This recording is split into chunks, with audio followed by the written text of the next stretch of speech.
Despite being really fun, the Kururin games aren't spoken about much, and I'm here to remedy that by talking about the second game in the franchise, called Kururin Paradise.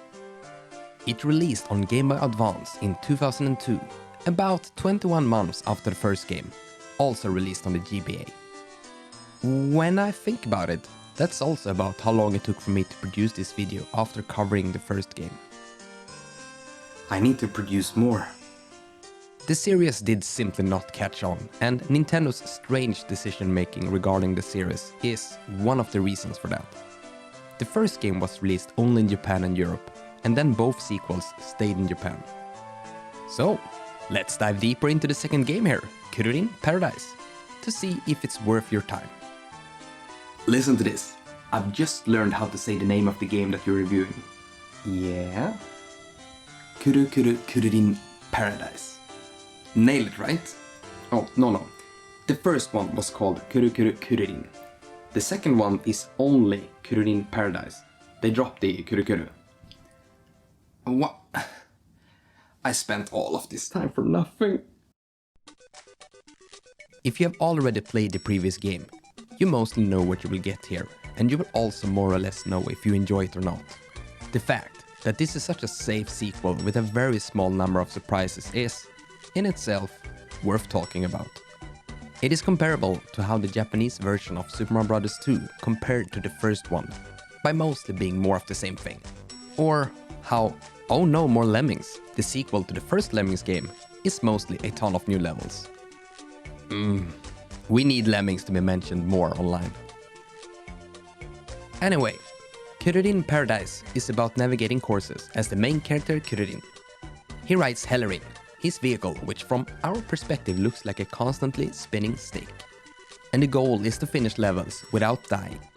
The game lets you set your own difficulty. Compact for easy mode, or the normal mode that the game calls full size. All stages can also be perfected, something that is achieved if you never lost any health during the level.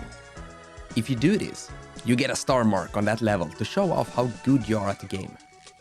This was most certainly used back in the day on the schoolyard to impress anyone you had a crush on. You perfected all stages in Kururin Paradise? Oof, take me to the school prom. I'll be your partner. If you want a much more chill experience, just skip perfecting the stages. But if you do, you will miss out on unlocking the last world of the game, but more on that later.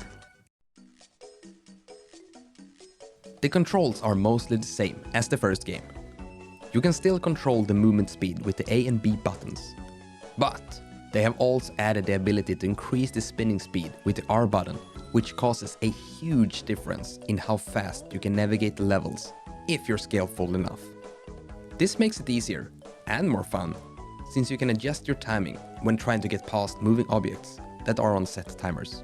So, what actually is new in the game content-wise then? First off, the main chunk of the game is just even more levels. Some of them utilizes new gimmicks that I really enjoyed encountering. One example of this is the desert stages. They contain sections with moving sand that causes you to move automatically. There were some interesting dynamics happening where you had to wait for Hellerin to rotate while also being on top of moving sand that I really enjoyed. Another stage gimmick has ghosts that latches onto your ship and slows you down. You can still go on, but it's really hard to navigate the courses before they drop off. So try to avoid them. This level shown on screen right now even has balloons that covers parts of the screen, which is just enough not to be irritating, but still serves as an interesting new obstacle that's only used in this world. Since the game is just a lot of the same from the first game, it starts off a bit too easy for a player that has already played the first one. The first world's stages are all very short, and if you don't care about getting a perfect run on all the stages, there are many checkpoints everywhere that makes it even easier by replenishing your health. Also, look at this. The game has a world map where you select the stage you want to play, and on there you have a map of the stage. But it shows you absolutely nothing of the stage, except for the first 4 seconds of it or so. Just so you can get a good feel for the apartment where I live, here's a sketch of it. you wouldn't get any of it.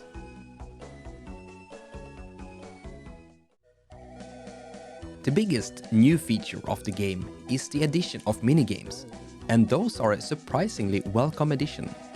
They appear as boss stages at the end of the worlds, and the variation in the minigames make them very fun to get to.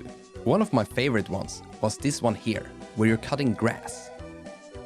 It might not be a substitute to actually touching grass, but the satisfaction from making a perfect cut around a corner and see the percentage meter rise is something that would fit perfect on the subreddit oddly satisfying. Because it is just that, oddly satisfying. Another minigame is about racing around a track with tank controls. Another is jumping on springs and catching coins. Nothing advanced, but they just break up the pace perfectly and never overstay their welcome. I want to address the language of the game. The game is completely in Japanese, but it's very easy to get around, even for non-Japanese speakers. Especially if you know the structure from the first game. And to be fair, I didn't enjoy the dialogue much anyway, except for a few occasions. It's mostly in the way. Occasionally, they say something funny like this example here, where the main character mentioned that this stage consists of an enormous clock, and if he had one of those himself, he would stop oversleeping. Well, yeah, that's cute. Speaking about cute, look, the original homepage is still up and running for the game.